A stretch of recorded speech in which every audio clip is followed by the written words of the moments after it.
Ito, iniwalay ko lang. Dahil nagkasakit to, bigla hindi makatayo. Tapos nilagnat. Buntis yan eh. Eh, nangihinayang naman ako kesa katayin ko, iniwalay namin para alagaan.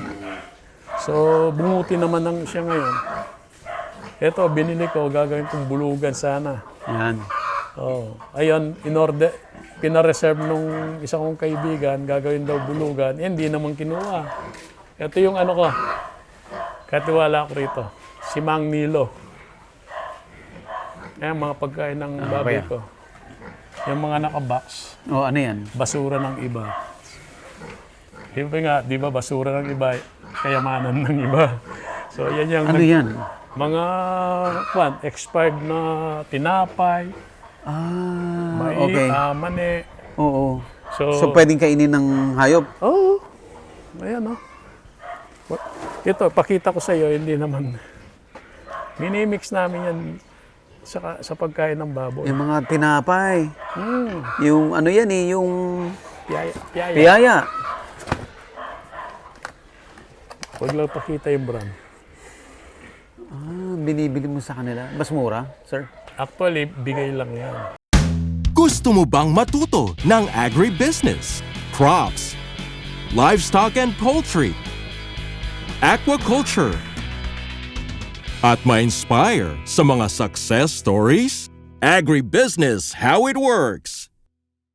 As a YouTube channel, Agribusiness features entrepreneurs, farmers, organizations, OFWs, investors. However, beyond our usual content and official endorsements, Agribusiness does not engage in other business dealings with them. While our viewers and featured individuals and entities may choose to pursue business deals with each other on their own, we encourage them to be cautious in doing so. Kaya kung nakuha yan, nag-post ako sa Facebook. Oh. Dahil magpaparami nga ako ng baboy, kailangan ko ng source ng murang pagkain. Di ba? Oh. So, nag-post ako sa Facebook. Sabi ko kasi nang nakakalam ng saan mabibili yung waste, ng mga supermarket. Oh. May nag-message sa akin. Sabi niya, punta ka rito sa amin. Bigay ko lang sa iyo, sabi niya. Binigay sa akin, 2 pick-up. Pick-up load. Ang kapalit nun, binigyan ko lang siya ng 2 gansa. Ang isang gansa, 1.5 lang, 3,000. Makakuha ng 2 pick-up na pagkain. Doble mo So, yan. pagkain ng baboy to, sir? Minimix ko sa pagkain ng baboy. Ang mix ng pagkain ng baboy namin, ito, darak, yung sapal ng soya, Oh, soya. at saka kangkong. Sa sapal, Kumbaga gumagawa ka ng sarili mong feeds, pagkain. mga native naman eh. Tapos kangkong. Yan, Kangkong. kinukuha everyday. Pag naubos yan, kukuha yung bata ko. So yung mga drum na yan, may mga soya. Binuburo namin. Pag binuro mo, lalong pumuputi. Hindi masisira yan. Hindi, may asin eh. Inaasinan namin. May mga ano, Alang tapon dyan, yung juice na yan, mamaya pakikita ko sa'yo anong gamit niya. galing ah. Inumin ng mga manok ko. Saan mo nakuha yung idea na yan, na waste ang gamitin mo? Wala eh. Siyempre, dati may nakita ako na naggaganon eh. Tsaka dun sa mga piggery, malalaki. Pag Ganyan nag-mix sila ng feeds, ganun din. May mga waste sila galing. Expired ang tinapay, hindi naman expired yan talaga eh. For human consumption lang, hindi. Pwede. Kailangan lang ng FDA compliance. Oo. Mabuti, oh. Strawberry jam. Strawberry jam. Ang ginagawa ko dyan,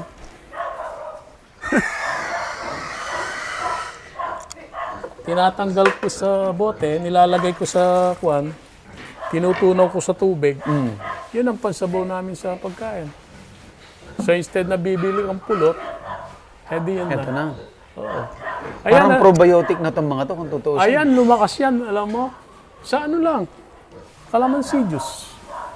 Kalamansi juice. Oh, meron din akong calamansi juice. Pero wag mo pa. Oh, wag lang pakita yung Ayan. brand. Kaon-kaon. Liquid. Hindi na naubos. May expired ba yan? Asukal lang yan at saka calamansi. Kaya lang, as per FDA requirement, may expiration date sa label. Ano? Pangit man sabihin pag nagbubuklat ako niyan ng ano, ng, Basura ng iba, kaya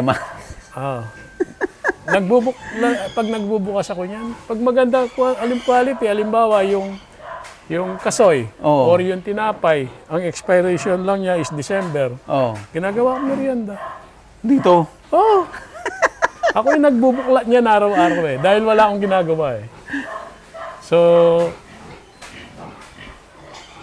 pagdating ng 6 o'clock, punta ako rito, magpapakain kami ng baboy. Oh. Tapos, pagdating ng after namin magpakain, ayan, nagbubukas ako ng kwan, tapos dinudurog ko. Kinakamay ko lang, kaya yata sumakit yung kamay ko. Matagal na namin ginagawa yan, siguro mga naka-4 na beses na kami nang kuha sa ano. So tuwing every ilang buwan yun? Every month, meron every month silang- kuha ka? Meron sila. Ang daming yan, chicharo. Buto ng pakwan. Lahat yan, sir, kakainin ng baboy lahat. Hindi ko yan. Pero kung idadaan ko dun sa shredder, yan. Pwede. Pwede. Pag dinurog ko, ginawa kong powder. Mas sustansya yung kinakain ng baboy. Kaya, ang sabi nga ng mga customer ko dun sa mga lechon, Oh. napakasarap Masarap. ng lechon namin. Oo, masarap yung kinakain eh. Oo. Hindi kumakain ng kwan ng commercial feed. Puro darak. Galing. Ito, nag-ano siya. Ayaw nilang mag-shredder Bakit, sir? Mabilis pa mag-ano Pero paandarin mo tong shredder. Oo. Sasaksak mo isa-isa. Ginagawa niya, ginaganyan na lang. Inubos din naman. Inuubos din naman. Oo.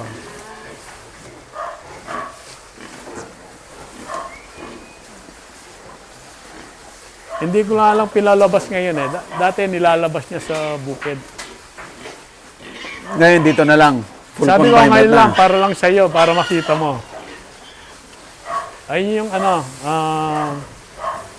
sinasabi nilang kesa ilagay mo sa bangko yung pera mo, Dito na lang. kung may lupa ka na paglalagyan, magbaka ka na lang. Every year nanganganak So, yan. kumikita tong bakan mo, sir? Ito, Kumikita to. oo, yung mga ng mga lalaki, gustong-gusto ng mga taga rito dahil kakaiba daw mga bulik at saka itim. Ginagawa nilang pang-araro, pinapalitan nila yung kalabaw nila. Oh. Eto, dumalaga. Kaya pinatabi ko sa sa bulugan para mag-breed na.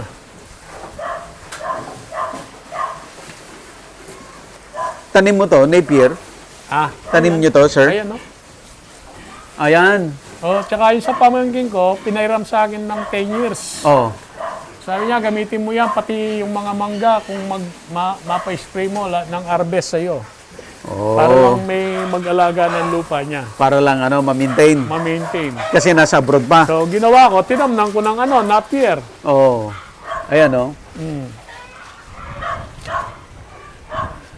So, sir, bakit yung iba reklamo nila hindi sila kumikita? Ang ko talaga kasi, kailangan din i-discarte ka. Ako, Diskarte. lahat ng anak niyan, masasabi kong lang kita ko. Dahil lang pinampasweldo ko sa nag-aalaga ko, galing na sa baboy. Galing sa baboy. At saka dati nga, sabi ko sa iyo, libangan lang. This year ko lang na-realize na talagang... Kaso nung araw, hindi rin kumikita. hindi ko alam, hindi ko na kinukwenta. Hindi mo Pero kinikwenta dumarami. kasi.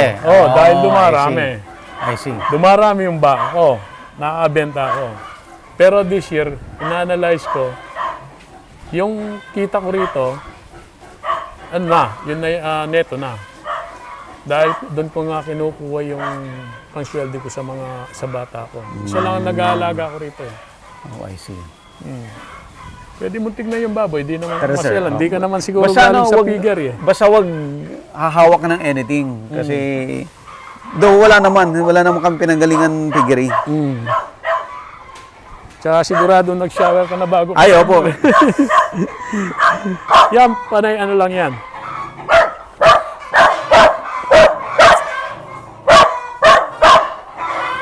Ayan yung mga inahin ko, buntes. Oh. Kung i-compare mo sa mga kumakain ng commercial feeds. Pero ngayon, pinapakain ko ng commercial feeds ay buntes. Pagbundes. Para, ngayon pa lang ako nagpapakain ng feeds. Ang tataba, oh. Buntis yan. Lahat yan. Ito, binili ko bulugan. Para hindi pang crossbreeding. Ito, ang lumayi sa lahat ng mga dumalaga ko. Kasi yung lahat ng dumalaga ko, anak ng matandang bulugan. Ito, binigay ko sa bata ko. Para pag nanganak, sabi ko, yung anak niya ako rin yung bibili. Para may extra income siya. Ito, yung matandang bulugan yan, ay dumalaga, ay inayin yan, at saka yun. Ito, binili kong, gagawin kong pure breed to. White durok yata yan. Ito, yung bulugan ko. Laki. Itong binili ko itong dalawang black na to, gagawin ko ring inayin. Ito, durok, pure durok yan. Sinaksakan na nasa milya na nung A8 yan. So, nakalampas na yung 21 days na hindi naglande. So, okay na. So, intayin namin yan 1 month pa. Ito. Magkakapatid to, itong 5. Tsaka yung isa sa dulo.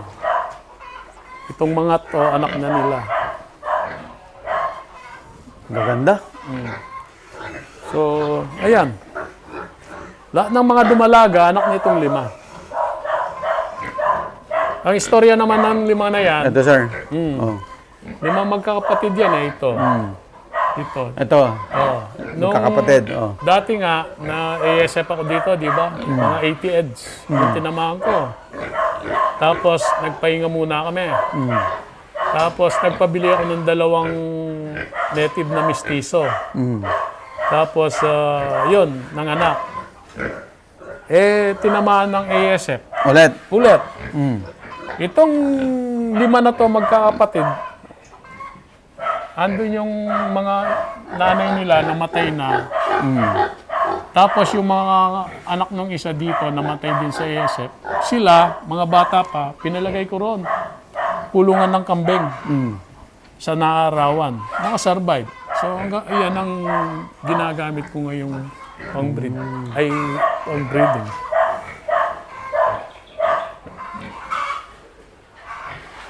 Diyan pa lang ako talagang kikita. Sa estimate ko, mura lang kasi ang pagkain ko eh. Mura kasi yung pagkain. Nag-average lang ako ng 500 to 600 a day. Sa lahat na. Pagkain na lahat nga, pati yung mga alaga kong bibe, tsaka Tapos yung sweldo ng bata ko. So siguro ang average na gastos ko per day, mga 1,200 per day. 1, 2. Itong buong farm na yun, sir. Oo. Dahil kasama na yung sweldo ng nag-aalaga. Sa baka. So from there, ma-estimate mo na kung magkano kikitain mo, di ba? Magkaanak na lang ng average. Ito, pag nanganak to, 12. Itong isa rito, nanganak to, 14.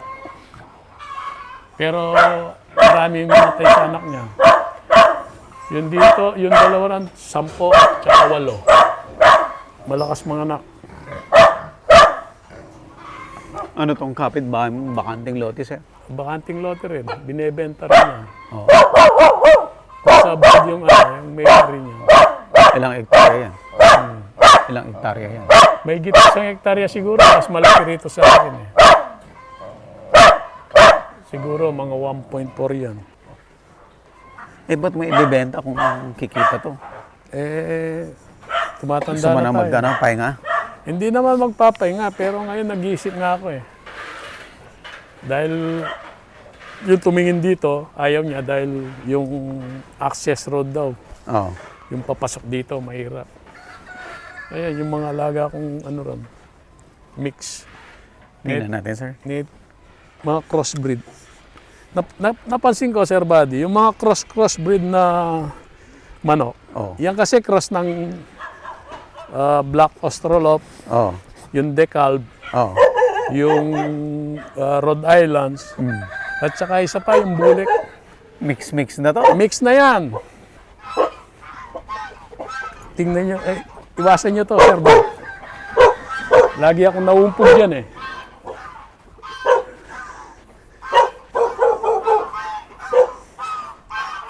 Gansa. Ano Yan, ang pakinabang ng gansa? Kinakain ba yan? Ba? Kinakain din? Dami na lang kinita ko dyan ah. Ang sisiw ng gansa, 500. Ang isang sisi. Oh, day old.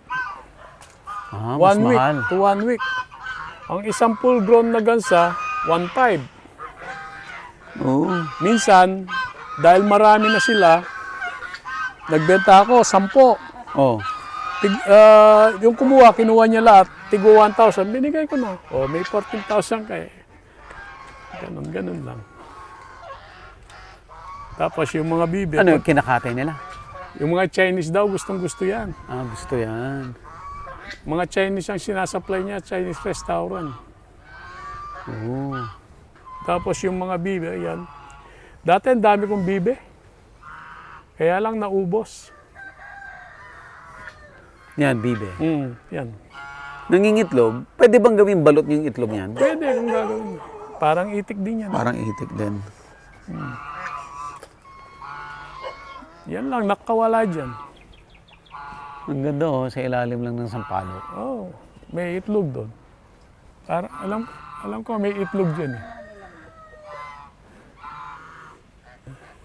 Meron?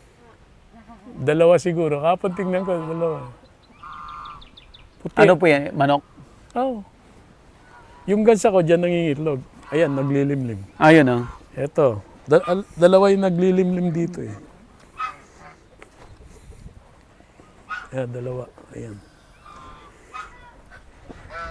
Tapos doon naman sa kabila, mga baby yung nag-ano. Meron din isang gansa, naglilimlim doon. Tapos yan, hindi ko na sinasakit sa incubator yung mga itlog ko. Naayaan ko na lang. Dahil magandang maglimlim itong mga to eh. Di ba sabi nila yung mga imported hindi naglilimlim. Hindi totoo yun. Hindi totoo Naglilimlim yun. din. Naglilimlim. Although siguro dahil cross-cross na. Bali yung 5 pugad niyan, meron naglilimlim. 1, 2, 3. Minsan, yung sisiw ko doon, meron akong sisiw doon. Biglang lumabas yung ina yan, akay-akay niyang mga sisiw. Diyan Sisiw lang na. sa damo. Ah. Kung minsan, yung bata ko makakita ng itlog sa napier, Oh. nasa ilalim. Minsan, nakatayo ko ron, sa ilalim ng mangga, napansin ko merong itlog. Isang pugad na ganon, itlog. Kung gusto mong magparami, ganun lang, kung nasa bukid kang ganito. Hindi mo kailangan mag-effort. Mas mataas ang hatching rate ng Ng natural. natural. Kasi yung isa ko rito, bali 10 yung inupuan niya, yung 6 nung maats, ibinabab niya yung sisiw. Pero yung 4, nung ilagay ko dito sa ilalim dito, ginawa ko, pina-adapt ko dun sa gansa. Nagpisa, kaya lang namatay dahil sa bigat ng gansa siguro. Maganda rin pala yung gansa. Mahal yan, sir. Sa online. Online mo lang binibenta? Oh. Yung bumili nun, taga Rizal pa eh. Oh. Rizal Province? Yan, sa Rizal. Ang business niya talaga na mimili. Tapos sinasupply niya sa Chinese. Tapos ibebenta niya. Sa Chinese Siya yung restaurant. nagko-consolidate. Meron siyang regular sinasupply na Chinese restaurant. Oh, I see. Yun ang sabi sa akin. Oo. Pero naniniwala naman ako hindi siya pupunta rito kundi ganun. Kaya nung sabi niya, baka pwedeng 1.5 na lang, pinagbigyan ko dahil malaki yung logistic cost niya. So, Ako, wala naman akong gastos. Yung Peking duck nga eh. Yung Peking duck, lalaki, no? Eh, dun sa Chinese restaurant, magkano yun? Yung mga iniiyaw nila sa restaurant. Yung ano nila, yung sapugon, yung lilitsyon nila. Mahal. Mahal. Marami akong nakikita. 4,000 Parang may nakita ako isang vlog mo na ganun. Yung uling nakita ko, yung nagtitrade in lang ng sisiw. Yung sisiw. Oo, sisiw. Galing din nun. Online lang din. Sisiw lang siya. Kumbaga yung mga kinikater niyang customer, yung kumbaga Hindi sa kaya. negosyo, yung niche, Yung niche niya, yung yung mga maliliit. maliliit, small time na Yun ang binibigyan niya. quantity. Galing nga eh. Although yung target niya, mga OFW, dahil may pera OFW. Ganito, maganda. Hindi magastos sa tubig yan, sir. Hindi, sir. Yan lang. Yung patubig ko dyan, gumagastos ako siguro 1,000. Tignan nga natin, sir, yung patubig mo. Yung pump ko dyan, 1,000 pesos sa gasolina ay sa diesel. So, pag isinama ko sa expenses ko, mga 36,000 lahat every month. Yung mga alaga kong yan, sa restaurant, nabebenta yan. Pag may customer na nag-order ng... At least may buyer kang ganun. Regular yun, sir? Na? Yung buyer mo, regular? Hindi naman. Bira yung customer na magre-request ng kalderetang bibe. Oo. Pero yung, yung native na manok yun, pag may mag-swimming doon, magpapaluto gusto ng nila native yan. chicken. Lalo na. Tinola, ganun. Ito yung ko. Ito yung pump? Oh. Dati nasa taas yan. Dahil sa climate change, bumababa ang water level. Oo. Pinababa ko, kaya pinahukay ko yan. Kaya nung mahukay naman, lumakas. Tapos kahit summer na ganito, may tubig. Oh, I see. Paanda rin niya, mga 1 oras. So, kasama na yung paliguan ko ng itik. Ito yun, papunta dito. Sa Sa swimming pond. pool. Tapos lalabas doon. Tingnan nga natin, sir, yung imbakan ng tubig. Dito ka natutulog. Pag tanghali, pag ganyang oras, yan ako nakahiga. Parang ayaw kong umuwi sa amin. Sa bahay ka, Presko eh. sa bahay ka, mag-aircon ka, di ba? Isa lang ang tao mo dito, sir. Tapos buong pamilya niya. Oo.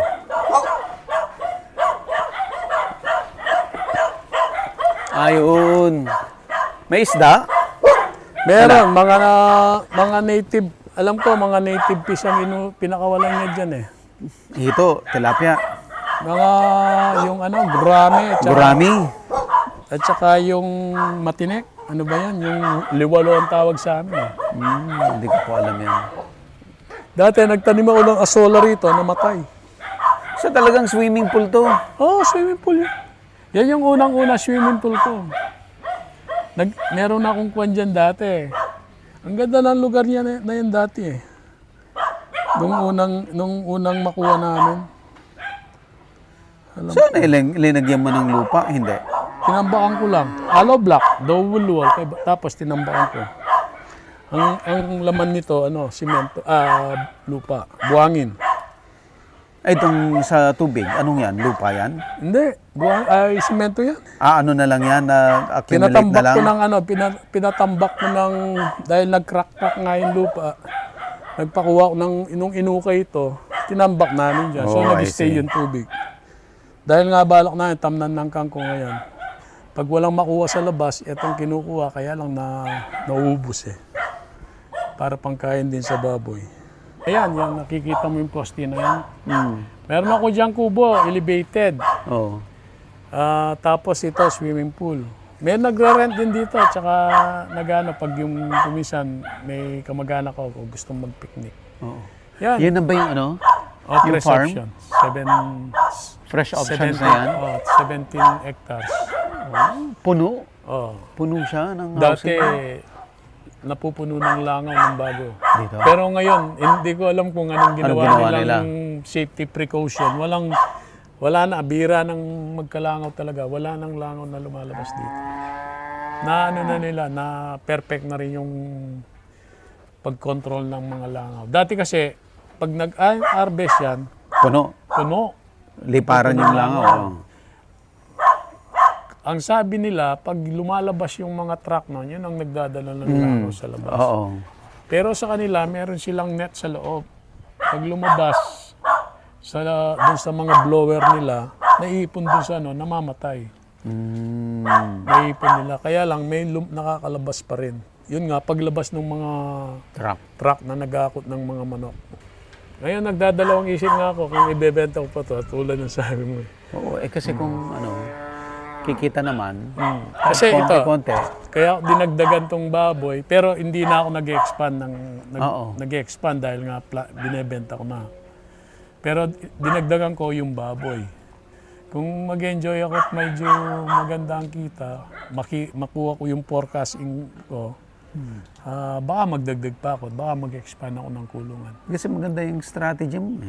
Kasi Yung in-estimate strategy ko to. po na, na hindi ka bibili masyado ng mahal na pagkain. Dati darak, nung nalaman ko yung soya, ang kilo ng soya, ang isang 25 kilos na soya, lang, 120. Saan nyo kinukuha yung sapal ng soya? Dito lang, sa Santa May Rita. factory. Oo. Tapos yung isang sako ng darak na 50 kilos, 600. Eh, yung dalawang sako na soya, 50 kilos yun, 240 lang.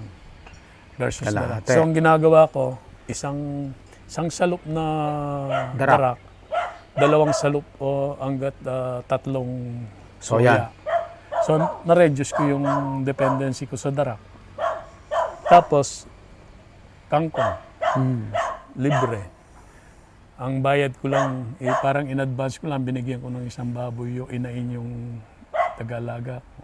Bakit kangkong, hindi yung Madre de Agua? Ang kangkong kasi, ang Madre de Agua kasi, maraming kailangan mo tanim. Eto, hindi naman sa akin, hindi ko naman tanim yung kangkong. Kinukuha lang dyan sa mga pispan sa tabi dyan at saka Megadike. Dito lang Malapit na ba Megadike dito, sir? dito lang. Yung kalsada rito, pampang ng Megadike. Oh, I see. Dito sa tabi namin dito, yung tapunan ng tubig ng ng press option, mga tagas, may kangkong. Oo, masustansya yun eh. Doon kami doon siya kumukuha. Ang estimate ko diyan, at least kikita ka ng not less than 100% ng gagastusin mo. Maganda. Kasi ang estimate, sabihin mo yung 20 na baboy na to maging inayin. Let's say mag-average na lang ng 8 anak. Times 20, 160. Times multiply mo na sa pinakamababang presyo ng biik na native, 3,000. Dahil magaganda naman ang sukat dahil crossbreed nga eh. So sa 3,000 times 160, more than 460,000. O gagastos ako ng 36,000. Sabihin mo for the entire cycle ng isang anakan ng 5 to 6 months. Laki. O di mga nasa 180 or less than 200,000. So kikita ka ng ganun. Eh kung nanganak pa ng ano yan, ng tulad ng mga original kong inayin, 12, 10, 14, hindi mas malaki pa. Tapos, estimate mo sa 3,000. Pag panahon na yung biik, nilagaan mo ng 2 months pagkasilang, may bebenta mo yung 5,000 eh. Yung magandang quality. Tapos, alagaan mo pa ng another 3 months o 4 months. Pwede ka na mag-offer ng lechon na 25 kilos pataas. Mas malaki kita doon. Mas malaki. Kaya hindi ko binibenta sa mga biyahero yung biik ko eh. Ako, naubusan nga ako eh. Daming nag-order ng lechon eh. Ang maganda no, pag ikaw nagpapalechon, kaya kumbaga, ginawa ko lang, parang in-outsource ko. Yung paglilechon. Oo. Ang protektahan ko, which yung presyo ng baboy ko. Ipresyohan ko yung baboy ko, 300 per kilo. Plus yung bayad sa lechon. Pag binenta mo sa mga buyer, 240 ang pinakamatas. Bumaba pa. Pinakamatas na bili nila. Ngayon, magkano lang? Sumasabay ka rin sa presyo ng lechon? O Oo. binababaan mo? Sumasabay ako doon sa Sumasabay presyo po ng kayo? lechon. Ba't ko bababaan di sisirain ko yung business ng iba. Oo, tama. Meron ng Eh, mga... chance mo kumita eh. may market ka for all eh. Yeah. Galing. At the same time, meron akong buyer na binibigyan sa San Fernando at saka sa Mexico. Lechonero talaga. Yun ang bumibili ng lechonen. Pag gusto kong ibenta ng lechonin, sa kanila ko binibigay. Para pag may order ka, automatic sa'yo. Tulad nung nung New Year nga, yung, Lahat yun, napunta yung sa'yo 11 yan. kong biik, 8 to 12 kilos lang. Dito, hindi ko maibebenta yun ng lechonin. Dahil dito sa sa mga baryo, ang inanap niyan, 25 kilos pataas. Walang maghanap ng 8 to 12 kilos. Okay. Sa San Fernando, dahil city, gusto nila yung lechon de leche lang, Oo. pang New Year.